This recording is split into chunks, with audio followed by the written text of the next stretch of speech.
You know why I want? Because I don't want all these people killed anymore. I'm looking at people that are being killed, and they're Russian and Ukrainian people, but they're people. Doesn't matter where they're from on the whole planet. And I think I have the power to end this war. And I think it's going very well. But today I heard, oh, well, we weren't invited. Well, you've been there for 3 years. You should have ended it 3 years. You should have never started it. You could have made a deal. I could have made a deal for Ukraine that would have given them almost all of the land, everything, almost all of the land, and no people would have been killed, and no city would have been demolished, and not one dome would have been knocked down. But they chose not to do it that way. And President Biden, in all fairness, he doesn't have a clue.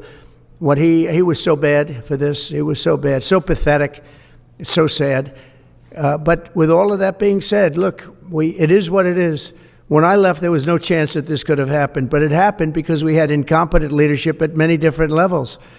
But when you see what's taken place in Ukraine with millions of people killed, including the soldiers, millions of people killed, a big percentage of their cities knocked down to the ground. I don't know how anybody even lives there. You know, when they say they took a poll and Zelensky's at 4%, who's living there? You know, I mean, it's hard to believe that people live there.